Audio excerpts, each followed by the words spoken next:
সুপ্রভাত, কেমন আছো তোমরা সবাই? ত্রিপুরা থেকে আমি বান্টি নতুন আরও একটি ব্লগে তোমাদের সবাইকে জানাই অনেক অনেক ভালোবাসা।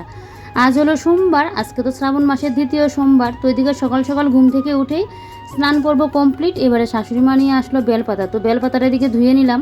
আর এদিকে নিয়ে আসলো ধুত্রা ফুল। শিবের তো মেন পছন্দের ফুল হলো গিয়ে ধুত্রা ফুল, আকন্দ ফুল, নীলকণ্ঠ ফুল। তো আজকে নীলকণ্ঠ ফুলটা নেই, এই ধুত্রা ফুল আর আকন্দ ফুলটা আছে। আর আজকে জানো তো বেশ গাছে অনেকগুলো ফুলও ফুটেছে। সেদিনও আমার বাড়িতে যখন শিব পুজো করেছিলাম অনেকগুলো ফুল কিন্তু ফুটেছে। আর দেখবে নিজের হাতে লাগানো গাছে যখন এরকম ফুল ফুটে আর সেই ফুল দিয়ে ঠাকুরের পুজো দেওয়া কী যে ভালো লাগে তখন। বেশ অনেকগুলো কিন্তু ফুল ফুটেছে। আমি তো আর এত সকাল সকাল ঘুম থেকে উঠি না, আমি উঠতে উঠতে এদিকে আমার শাশুড়ি মার ফুল টুল তোলা হয়ে যায়, মানে কোনো কোনো সময় তো পুজোও হয়ে যায়। মা যেহেতু 7:30-8টার মধ্যে পুজো কমপ্লিট করে নিই, তো আর সকালের ফুল তোলার কাজটা কিন্তু মাই করে একদম একসাথে। মার আসনের জন্য যেহেতু তুলে, আমার ফুলটাও কিন্তু একসাথে তুলে নিই। তা আমি আজকে সকাল সকাল উঠাতে কিন্তু ফুলগুলো দেখতে পাচ্ছি বেশ অনেকগুলো ফুল ফুটেছে। তো আজকেও মাই ফুলগুলো তুলবে, আমি তোমাদের সাথে একটুখানি শেয়ার করলাম। আর এদিকে আমি বেলপাতাগুলোকে বেছে বেছে নিচ্ছি যে কোন পাতাগুলো ভালো, কোন মানে পাতাগুলো খারাপ। তো এগুলো কিন্তু বেছে পরিষ্কার করে নিচ্ছি। আর কালকে তো ওদিকে দুপুটা মাও এনেছিল, আমিও কয়েকটা তুলেছিলাম, তুলসী পাতাও তুলে নিয়েছি। তো এদিকে এই ঠাকুরের কিছুটা জোগাড় করে মানে বেলপাতাটাকে ঠিকঠাক করে ধুয়ে টুয়ে ঠিকঠাক করে ইয়ের মধ্যে নিলাম, নিয়ে ঠাকুরের জায়গা মুছলাম। আর বাসন কুসন সব আমার ধোয়াই আছে। এদিকে স্নান যে করলাম, স্নানের কাপড়গুলো আমার আর ধোয়া হয়নি। তো ভাবলাম এখন যদি আমি পুজোর কাজে চলে যাই তাহলে এগুলো পরে থাকবে, পরে এসে আবার এগুলোকে মেলে দিতে লাগবে, মানে ধুয়ে দিতে লাগবে। তো তার চেয়ে ভালো আগেই ধুয়ে দিই। আর যা পরিমাণে রোদ দেই গো, এই রোদের মধ্যে ইচ্ছে হয় না বাইরে বেরিয়ে যে একটুখানি কাজ করি। দেখুন সকাল সকালে আমাদের এখানে কী পরিমাণে রোদ দিয়ে দিয়েছে, এখন কিন্তু বেশি একটা বাজেও নি জানো তো, তারপরও এত পরিমাণে রোদ। আর সারাটা দিন যে মানে কীভাবে কাটাই তখন। আর ঘরগুলো তো যেন পুরো আগুন, মানে পাখাগুলো দিয়ে যেন আগুন বেরোয়, পাখাগুলো চালিয়েও যেন শান্তি পাওয়া যায় না। আমি যে মেয়ে মানে দরজা জানালা খোলা অবস্থায় আমি ঘুমোতে পারি না, আমার ওই আলো আসলে না আমার ঘুমটা আসে না। এমনিতে তো ঘুমাই না, আলোটা আমার চোখে পড়লে ভালো লাগে না যখন আমি দুপুরবেলা একটু রেস্ট করি। কিন্তু এখন দুদিনের গরমে পেছনের দরজাটা খুলে তারপর গিয়ে আমি নিচে শুয়ে থাকি, হাত ব্যথার ইয়ে নিয়ে নিচে শুয়ে থাকি, মানে এত পরিমাণে গরম দিচ্ছে। বললাম না পাখার হাওয়াতেও যেন কোনো কাজ হয় না। তো এদিকে দেখো আমার শাশুড়ি মা ফুলগুলো তুলে নিচ্ছে, আর আমি এদিকে তো ওই যে কাপড়গুলো মেলে দিচ্ছি। তো এগুলো তো হাতে মানে ধোয়া, এগুলো দেখবে বেশিক্ষণ সময় লাগবে না, মনে হয় 1-2 ঘন্টার মধ্যে শুকিয়ে যাবে যেই পরিমাণে রোদ দিই। তো এবারে গিয়ে পুজোর জোগাড় জায়গায় বসে পড়বো। আর ঘর দুইগুলো সকাল সকালে ঝাড়টার দিয়ে নিয়েছি, ঘরগুলো আর মুছলাম না, শুধু ঠাকুরের রুমটা মুছলাম। কারণ যেহেতু কালকেই মানে ঘর দোর মুছামাছি পরিষ্কার করে মানে নিরামিষকে ইয়ে করলাম, তাই জন্য আজকে আর কিন্তু ঘরগুলো মুছলাম না, শুধু ঠাকুরের রুমটা মুছলাম। এদিকে তোমাদের দাদাভাইও উঠে পড়লো, তোমাদের দাদাভাইও তো আমার সাথে শিব ঠাকুরকে স্নান করায়, যেহেতু গড়ে আছে তাই জন্য তো করাতে পারে, আর ঠাকুরের কাজ সবার করাই ভালো। তো এদিকে তোমাদের দাদাভাই এখন গেল স্নানে, আমি এদিকে পুজোর জগরযন্ত্রী করে নিচ্ছি। তো এদিকে দেখো ঠাকুরকে তো স্নান করানো হয়ে গেছে, ফুল বেলপাতা দেওয়া হয়ে গেছে, মানে আসনের ঠাকুরের কথা বলছি। এবারে কিন্তু আমি ঠাকুরের বুকটা সাজিয়ে নিচ্ছি। এবছরে তো মানে শ্রাবণ মাসের 5টা সোমবার পড়েছে, তো জানি না কয়টা করতে পারবো, ঠাকুরের ইচ্ছে হলে সবগুলোই করতে পারবো, একটা তো মিস হবেই জানি এটা। তো যাক এবারে আমি তো বুকগুলো সাজিয়ে নিচ্ছি। এখন বাজে 8:45, আর আমার এদিকে পুজোর জগরযন্ত্রী হয়ে গেছে।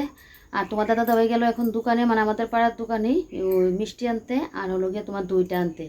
এই দুইটা জিনিসেই পরের দিনকে সকালবেলায় নিয়ে আসে, না হলে সব কিছু পূজার জিনিস আগের দিনে কিন্তু নিয়ে আসে। তো এদিকে সব কিছুই তো রেডি করে নিয়েছি। আর সকাল সকাল স্নান করে ঘর দোর ঝাড়টার দিয়ে একদম স্নান টান করে এসে পুজোর জোগাড়ে লেগে পড়লাম। আর সকাল সকাল পুজো হয়ে গেলেই দেখবে ভালো লাগে। আর আজকে তো আর ঘর দোর মুছতে হয়নি, শুধু ঠাকুরের রুমটা মুছলাম বেশ।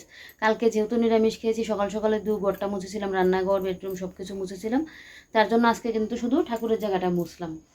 আর এদিকে তো উঠেই তারপর এদিকে স্নানটা করে এসে দেখলে কি কি করলাম না করলাম। তো সকাল সকাল এদিকে আমার পুজোটা হয়ে গেলে বেশ। আর এদিকে কালকে তো রাত্রিবেলায় করেছিলাম খিচুড়ি। তো তোমাদের দাদা আবার খিচুড়ি যদি থাকেও ও দুবার করে আর খায় না, ওই যে একবার খাবে একবারই সবসময় এটা। তো আজকে তোমাদের দাদাভাইকে না খেয়ে যেতে লাগবে, বলছে টিফিন খেয়ে নেবে। তো আমি বলেছিলাম যে আমি স্নান করার আগে একটু ভাত আর একটা কোনো কিছু ভাজি করে দিয়ে যাই, বারবার না, কালকেও বারবার না করেছে, আজকেও বলছে না করে দিতে লাগবে না, ওনাকে দোকানে গিয়ে টিফিন করে নেবে। তো আর কি, তো টিফিন যেহেতু করে নেবে তার জন্য আমি আর রান্নাবান্না করলাম না, রান্নাঘরে আর ঢুকলাম না। ঢুকেছি মানে ঘর দোর ঝাড় দিয়েছি, আর তাই জন্য পুজোর কাজে লেগে পড়েছি। তো সকাল সকাল পুজোটা হয়ে গেলেও ভালো।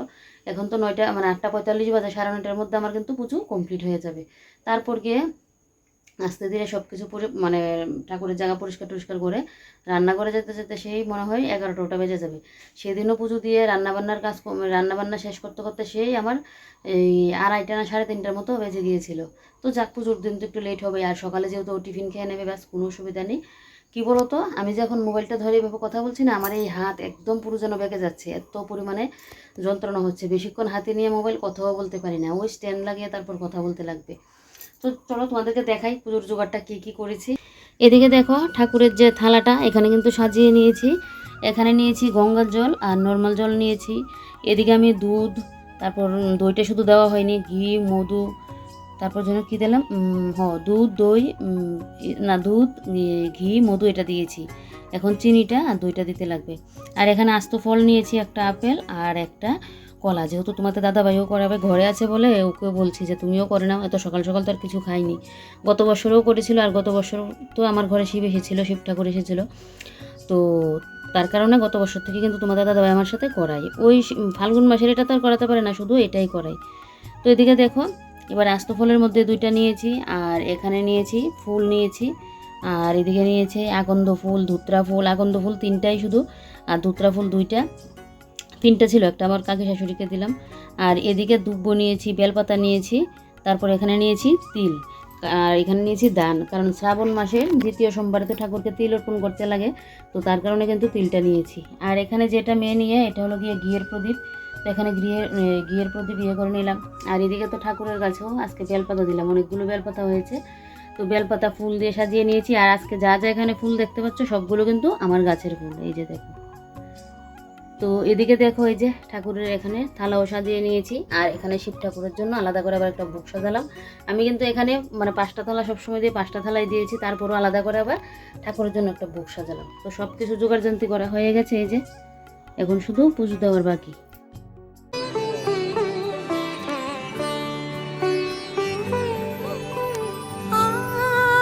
দিকে দই মিষ্টি আনা হয়ে গেছে। এবারে দইটা এখন আমি এটার মধ্যে দিয়ে দেবো, পঞ্চামৃতটার মধ্যে দিয়ে দেবো। দই আর চিনিটা দেওয়াই আমার বাকি ছিল। তারপর আর কি সব কিছু জোগাড়যন্ত্রী করে নিয়েছি। তোমাদের দাদাভাই আগে ঠাকুরকে স্নান করিয়ে নিয়েছে, এবারে কিন্তু আমি ঠাকুরকে স্নান করাচ্ছি।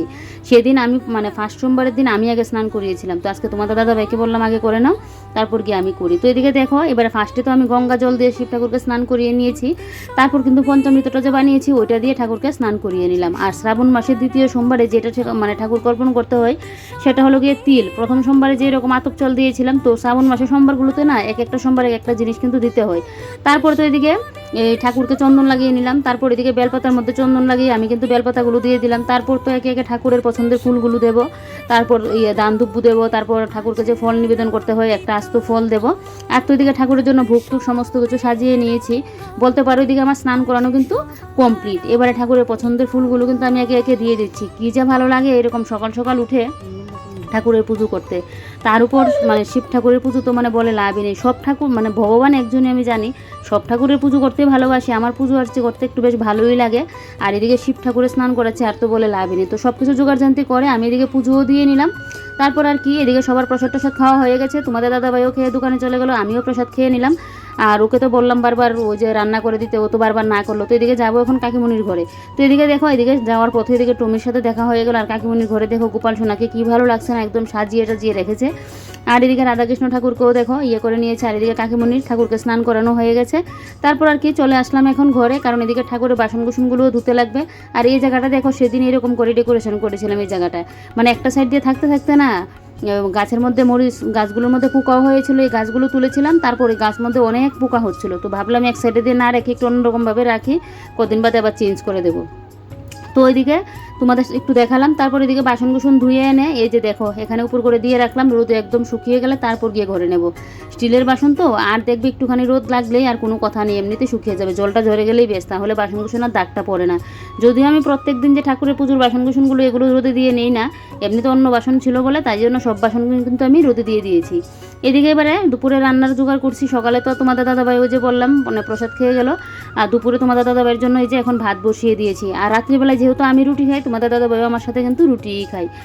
আর এদিকে তোমাদের দাদাভাইয়ের জন্য এখন প্রেসার কুকারে করলাম ভাত, আর ভাবছি এখন কি রান্না করব সেটা বুঝে উঠতে পারছি না, ভাতের সাথে কি করা যায়। আর এদিকে দেখো প্রসাদ টসাদ সবার যে বললাম খাওয়া হয়ে গেছে, আর এখানে বাদ বাকি প্রসাদটা রাখলাম, দুপুরে প্রসাদটা খেয়ে নেব। আর এদিকে এই যে এবারে ফ্রিজ খুলে এখন বসে পড়লাম যে কী সবজি রান্না করি দেখা যাক। ফ্রিজে কিন্তু সবজি আছে, কিন্তু বুঝে উঠতে পারছি না যে কী কী রান্নাবান্না করবো না করবো। আর এই শ্রাবণ মাসে আমাদের প্রত্যেক সপ্তাহে 3 দিন করে নিরামিষ খাওয়া হচ্ছে, এক তো শুক্রবার, তার উপর গিয়ে হলো রবিবার আর সোমবার। সোমবারে তো যে নিরামিষ খাওয়া রান্নাবান্না হয়, সোমবার, আর মঙ্গলবারের সকাল পর্যন্ত নিরামিষেই চলে, দুপুর থেকে অন্য কিছু খাওয়া হয়। তো এদিকে দেখো পেঁপে ইয়ে করে নিয়েছি, মানে কাটাকুটি করে নিয়েছি। এবারে একদিকে পেঁপেটা রান্না বসাবো, আর এদিকে লঙ্কা কয়েকটা নিয়ে নিলাম, আর এদিকে সবজির খোসা যা পড়লো এবারে গাছের গোড়ায় দিয়ে দিলাম। আমি সব গাছের গোড়ায় কিন্তু এরকম সবজির খোসা দিয়েই কিন্তু গাছে করি, আমি আলাদা করে আর কিন্তু গাছের যত্ন করি না। মানে ওই যে ফুল টুল যেরকম তোমরা দেখো, আমি কিন্তু আলাদা করে কোনো সার ইউজ করি না, আমি এমনিতে কিন্তু গাছে সবজির খোসা দিয়ে কিন্তু গাছের মানে গ্রোটা করি। তো এদিকে এবারে দেখো, এবারে পেঁপেটা তো বসিয়ে দিয়েছি রান্না, আর এদিকে দুপুরে তোমাদের দাদাভাইকে মানে ভাবছি আর কি করে দেই। তো ভাবলাম তো দই আছে, এদিকে দুধও আছে, এদিকে আবার কলাও আছে, তো এগুলো দিয়ে তোমাদের দাদাভাই পেঁপের তরকারি দিয়ে খেয়ে নিতে পারবে। তোমাদের দাদাভাই দই দিয়ে ভাত খেতেও পছন্দ করে, আবার দুধ কলা দিয়ে ভাত খেতেও পছন্দ করে, দইয়ের থেকেও মানে দুধ কলার ভাতটা খেতে পছন্দ করে ও।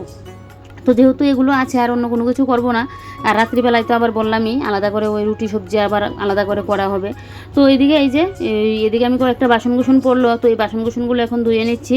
বাসন আর তেমন নেই, ওই একটার মধ্যে পেঁপে কাটলাম, চালটা ধুলাম, আর এই বালতিটার মধ্যে কালকে যেন কি আলু ভাজি করেছিলাম রাত্রিবেলায়, কালকে রাত্রিবেলায় ডালিয়ার খিচুড়ি বানিয়েছিলাম, সাথে আলু ভাজি করেছিলাম। তো আলুর খোসাগুলো যে পড়েছিল এটার মধ্যে রেখে দিয়েছিলাম, তখন আর নিচে থালাটা নিয়ে কাটতে বসিনি। তো তাই জন্য এগুলো এখন গাছের গোড়ায় দিয়ে এবার বালতিটাও ধুয়ে নিয়েছি। তো রান্নাঘরের কাজ তো এখন আর তেমন নেই, আর রান্নাঘরের কাজ তো সেদিনই একদম পুরো পরিষ্কার, মানে রান্নাঘরটাকেও পরিষ্কার করে নিয়েছিলাম। কয়েকদিন যাবত আমি ব্যস্তও ছিলাম, প্লাস আমার শরীরও ভালো ছিল না, যার কারণে সংসারের কাজগুলোও করা হয়নি। এবারে কিন্তু টুকটুক করে কাজগুলোও হচ্ছে। তো এদিকে রান্না বসিয়ে চলে আসলাম এই ঘরে এসে এদিকে এবার এই ঘরটা একটু গুছিয়ে নেব, মানে কিছুটা ক্লিনও করে নেব। তো প্রেশারের মেশিনটা কালকে বের করানো ছিল, তো প্রেশারের মেশিনটা এখন জায়গা মতো রাখলাম। আর এদিকে ঘরে থাকাতে এই গাছের পাতাগুলো দেখো সাইড দিয়ে হালকা হালকা একটু হলদে হলদে হয়ে যাচ্ছে, তো এগুলোকে একটু কাটিং করে দিচ্ছি। পাতাগুলো যদি হলদে হয়ে থাকে কীরকম লাগে, এই গাছের মধ্যে বেশি জলও দেওয়া যায় না, আবার যদি একদম জল না দাও গাছটা দেখলে মনে হবে যেন গাছটা মরে গেছে, তারপর গাছটার ভিতরে জল দিয়ে দিলে একদম সাথে সাথে টাটকা হয়ে যায়। ফার্স্টে তো আমি বুঝিনি, বাইরে এরকম একদিন গাছটা পুরো শুকিয়ে গিয়েছিল, আমি ভাবলাম কি এটাকে কি পোকা টোকা ধরেন না কি গাছটাকে নষ্ট করে দিয়েছে, বুঝতে পারছি না। তারপরেও ভাবলাম একটুখানি জল দিয়ে দেখি ঠিকঠাক হয় কিনা, তারপর দেখি একদম পুরো ঠিক হয়ে গেছে। সেদিন ঘরের গাছটাও এরকম হয়েছে, জল দেওয়া হয়নি আর গাছটা পুরো শুকিয়ে গিয়েছিল, জল দেওয়াতে রাতে রাতে একদম পুরো টাটকা হয়ে গেছে। মানে বলে না বেশি জলও দেওয়া যায় না, আবার জল ছাড়া হয়ও না, মানে অতিরিক্ত যত্ন মানে প্রয়োজন নেই এরকম। তো এদিকে দেখো এবারে আমার পেঁপের তরকারি রান্না কিন্তু কমপ্লিট হয়ে গেছে, আমি নামিয়ে তারপর এদিকে গ্যাস ট্যাস মুছে কড়াটার মাঝিনি রেখে আসলাম আর চলে আসলাম এই ঘরে। তো এসে তো এইদিকে মানে মানে ফাঁকে ফাঁকে কাজগুলোও করছি। তো এদিকে দেখো সুকোজের উপরটা আমি মুছে দিচ্ছি, আর টিভির ঢাকাটা দিয়ে ওই টিভির নিচটা আমি করে দিয়েছি, ঢাকা দিয়ে দিয়েছি। তো টিভির জন্য আবার একটা ঢাকা মানে করতে লাগবে, বানাতে লাগবে। আমার তো নাইটির টুকরো টাকরি যা পড়ে এগুলো দিয়ে দেখবে আমি ওই রান্নাঘরে মুছামাছির কাজে লাগাই, না হলে এই ঘরের ঢাকাঢাকির কাজে কিন্তু আমি লাগাই নাইটির টুকরোগুলো কেটে। নাইটি মানে ফেলে যেতে তা না, মানে আর আমার নাইটি তো এরকম হয় না যে কালারটা পুরো ডিসকালার হয়ে গেছে, মানে নাইটি কিন্তু আমার চিরেও না আর কালারও হয় না, মানে একটু অনেক দিন পুরনো হয়ে গেলে কিন্তু আর এগুলো আমি পরি না, অনেক দিন হয়ে গেল। তোমাদের দাদা ওই একটা পেট করবে যে কেন এগুলো পরছি, কতদিন হয়ে গেল আবার নতুন নাইটি নামিয়ে কেন পরছি না। তো দেখি যদি মানে হয়ে গেছে আমার প্রায়, আমার নাইটি না সহজে ছিঁড়েও না আর কালারটাও সহজে নষ্ট না, যা আমার কালার নষ্ট হয় ওই মোটরের জল ইউজ করে।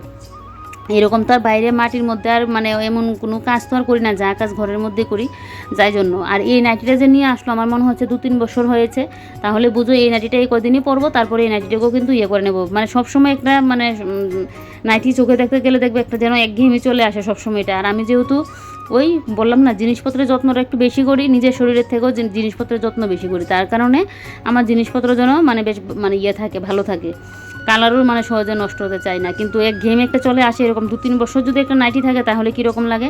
আর আমি তো এক লাগাতো যে 2-3 বছর এই নাইটিটা পরি তা কিন্তু না, তাহলে তো নষ্ট হয়ে যেত মানে 6 মাস বছর পরলেই।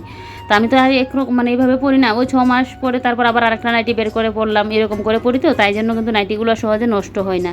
তো এদিকে দেখো এবার মডুলার ডয়ারগুলোকে সরিয়ে মডুলার ডয়ারগুলোকে সাইড দিয়ে ভালো করে মুছে দিয়েছি, আর খাটের এই সাইডটাও কিন্তু ভালো করে মুছে নিয়েছি। মিটচিপটাতে এখন পেছনের রুমের জন্য নিয়ে গেলাম, আর একদিকে পেছনের রুমে নিয়েছি, ভালো হয়েছে, তবে জিনিসটা খুব সুন্দর ছিল তাই জন্য আমার এই ঘরে রাখা। তো পেছনের রুমে যে নিয়ে গেলাম ভালো হয়েছে, কেন বলো তো এটার মধ্যে গ্রসারির আইটেম সব কিছু আমার থাকে, তো যার কারণে ওই একটা কোনো কিছু নিতে আসলে সামনের রুমে নিতে আসতে লাগে। আর মডুলার ডয়ের সামনে থাকতো, গাছটা সামনে থাকতো, নিতে গেলেও সুবিধা হতো, সরিয়ে নিতে লাগতো। তো এখন বেশ পেছনের রুমে নিয়ে গেলাম, আর কোনো অসুবিধা নেই। আর এদিকে এখানে মডুলার ডয়ের দুটাই একসাথে রাখলাম। তো এদিকে এবারে এই যে এই মডুলার ডয়ারটা এখন কিন্তু আমি মুছে দিচ্ছি। আর এত পরিমাণে গরম লাগছে, এক তো সকালে স্নান, আর স্নান করে এদিকে রান্নাবান্না, তারপর এদিকে সংসারের মানে কত কাজ, তো এই কাজগুলো করতে গিয়ে না এখন এত পরিমাণে গরম লাগছে, তার উপর মাথায় দেওয়া তেল, তো সেই কারণে মনে হচ্ছে যে এখন গিয়ে যদি আবার একটুখানি স্নান করতে পারতাম ভালো ছিল। তো এখন তো আর স্নান করবো না, করলেও সন্ধ্যার দিকে গিয়ে যদি স্নানটা করি, একদম আমার সেলাইয়ের কাজটা শেষ করে এসে সন্ধ্যা পুজো দিয়ে তারপর গিয়ে যদি আমি স্নানটা করি, তাহলে শরীরটা একটু শান্তি পাবো। আর এদিকে দেখো এবারে ড্রেসিং টেবিলটা একটু মুছে দিচ্ছি, আর এই গ্লাসগুলোকে আর কদিন বাদে একটুখানি ওই যে লিকুইড ঘরে একটা বানাই, ওইটা দিয়ে পরিষ্কার করব। কদিন মানে যদি একটু মানে কাজগুলো না করে 4-5 দিন করে নিই, আর সবগুলো জিনিসের উপরে ধুলো পড়ে আছে। ঘর ঝাড় দেওয়ার সাথেই তো ধুলো পড়ে বলো, আর আমার ঘরে এমনিতেও কেন জানি এতটা পরিমাণে ধুলো পড়ে বুঝে উঠতে পারি না। তো এই যে এবারে সবগুলো জিনিসই মুছে দিচ্ছি। আর কিছু বাকি আছে, ওগুলো আজকে আর করতে পারবো না। ওই যেরকম গডরেজটা ছিল, তারপর তোমার এই দরজাটা মুছে দেওয়ার ছিল, তো এগুলো আর করতে পারবো না, ভালোও যেন লাগছে না। সমস্ত কাজ মানে পুজো পালির কাজ করে তারপর রান্নাবান্না করে সব কিছু করে না, শরীরে যেন এনার্জি থাকে না। তারপরেও যতটুকু করার করেছি। তো এদিকে দেখো এবারে পুরো ঘরটা ভালো করে ঝাড় দিয়ে নিচ্ছি। আর যা পরিমাণে রোদ, বাইরে গিয়ে যে ঝাড় দেবো সেই আমার মানে ক্ষমতাটা নেই বাইরে গিয়ে যে ঝাড় দেবো, এত পরিমাণে রোদ উঠেছে। সকালবেলায় তো ঝাড় দিয়েছিলাম, তবে অতটা ভালো করে ঝাড় দেওয়া হয়নি, যার কারণে এখন আমি আবার ঘরটা যে মানে মুছলাম, তার মানে মুছলাম না, মানে ঘরের জিনিসপত্রগুলো যে একটু পরিষ্কার করলাম, যার কারণে একটু ভালো করে ঘরটা এখন আমি ঝাড় দিয়ে নিচ্ছি, না হলে আমি আবার শান্তি পাবো না। তার উপর নিচে আবার শুয়ে থাকবো। এখন তো আর কোনো কাজ নেই, এখন ঘরটা ঝাড় দিয়ে কিন্তু আমি এখন রেস্ট করবো, ওই মোবাইলের কাজটা যদি করবো আর শুয়ে থাকবো। ঘড়িতে বাজে ঠিক 4টা 10। এদিকে ব্যাগপত্র নিয়ে রেডি হয়ে গেলাম, যাচ্ছি এখন সেলাইয়ের কাজে। আর তোমাদের দাদাভাইও খাওয়া দাওয়া করে নিল, আমিও আমার ভোগ প্রসাদ খেয়ে নিলাম, মানে ওই যে সাগু কলা এগুলো ছিল, এগুলো একটু খেয়ে নিয়েছি, ফল টল। তারপরে এই যে এবার সেলাইয়ের কাজে চলে যাচ্ছি। সেলাইয়ের কাজটা মাঝখানে 4-5 দিন বন্ধ গেলো জানো তো, তার জন্য এখন আর বন্ধ করতে চাইছি না, না হলে আজকে ইচ্ছে হচ্ছিল না যেতে। উপোস করে তারপর সব কিছু মানে করতে গিয়ে না, ম্যানেজ করতে গিয়ে আমার যেন অসুবিধা হয়ে যায়। সারাটা দিন কাটিয়ে ফেলতে পারি, কিন্তু ওই যে এই সন্ধ্যার মানে আগ মুহূর্ত থেকে আমার শুরু হয়ে যায় ঝিমুনি। এখনই যেন ভালো লাগছিল না। আর দেখো দিদির ঘরে কত কাজ দিদির পড়েছে, পুরো বিছানা জুড়ে শুধু কাপড়, সায়া মানে ব্লাউজ, এগুলোই শুধু। পুজো আসলে নাকি আরও পরে এরকম। তো এদিকে দেখো এই ব্লাউজটা নতুন সেলাই করছে, তো এটার কাটিং কুটিং আমাকে একটু দেখালো। নর্মাল ব্লাউজ দেখবো সবসময় পরে, কিন্তু এরকম মানে ডিজাইনওয়ালা ব্লাউজগুলো মানে পেছনে যে সুতলি দিয়ে, সবাই তো আর এগুলো করতে পারে না, যারা পরে তারা তো অবশ্যই বানায়। তো এই যে এই পেছনে সুতলি দিয়ে ব্লাউজটা ওই দিদি আমাকে এটা দেখাচ্ছে কিভাবে কি হবে, এটা আমি কোনোদিন আগে মানে দেখিনি, তো এটাই আমাকে দেখাচ্ছিল কিভাবে কি করতে হবে। এখন বাজে ঠিক 6টা, সন্ধ্যা প্রায় হতে চললো। আর আমি এদিকে বাড়ি এসে আগে ঘরদোর ঝাড় দিয়ে নিলাম। আজকে দুপুরের খাওয়া দাওয়ার পর এই বাসনগুসনও পড়েনি, বলতে আমি তো প্রসাদ খেয়েছি, আমারই এটা ধুয়ে নিয়েছি, তোমার দাদাভাই যে খেলো। তারপর প্রেশার কুকার পড়েছে, রান্না করার পর কড়াইটা মাজিনি, তো এগুলো পড়ে আছে, সব কিছু এখানে পড়ে আছে, এগুলো এখন ধুয়ে দেবো সন্ধ্যা হওয়ার আগে, কারণ সন্ধ্যা হতে তো সেই 6টা 10-15, তো 15 মিনিটে এগুলো আমি ধুয়ে নিতে পারবো। তো চলো আজকের ভিডিওটা এখানেই শেষ করি, কালকে আবারও নতুন একটি ভিডিওতে তোমাদের সাথে দেখা হচ্ছে। কারণ এখন না ভিডিও আরও বেশিক্ষণ করবো, এক তো মানে ভিডিওর হয়ে গেছে, এর বেশি আমি 18 থেকে 20 মিনিটের মধ্যে ভিডিও আমি শেষ করি। আর বিশেষ করে কী বলো তো, এখন আর আমার শরীরে যেন এনার্জি নেই আমি যে ভিডিও করব। উপোস করে না সারাদিন আমি একভাবে কাটাতে পারি, কিন্তু সন্ধ্যার পর থেকে আমার যেন ঝিমুনি আসে শরীরে, চোখ দিয়ে যেন মনে হয় একটু ঘুম হলে ভালো হবে, এরকম মনে হয়। ঘুম তো আসবে না, শরীরটা ঝিমুবে।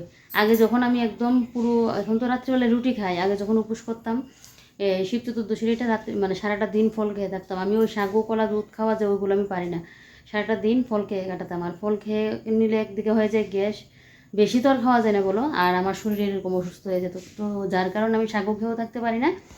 তাই এই 1-2 বছর থেকে মানে 2 বছর থেকে আমি কিন্তু এখন রাত্রিবেলায় রুটিটা খেয়ে নিই, ওই যে অন্য কোনো কিছু খেতে পারি না।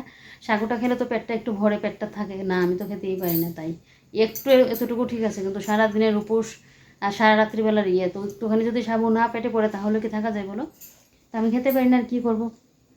তো চলো এবারে বাসন ধুই, তারপর তো ওইদিকে সন্ধ্যা পুজো প্রার্থনা এগুলো আছে। তো চলো আজকের ব্লগটা এখানে শেষ করি, তোমরা সবাই ভালো থেকো, সুস্থ থেকো, সাবধানে থেকো। নেক্সট কোনো ভিডিওতে দেখা হচ্ছে, বাই বাই।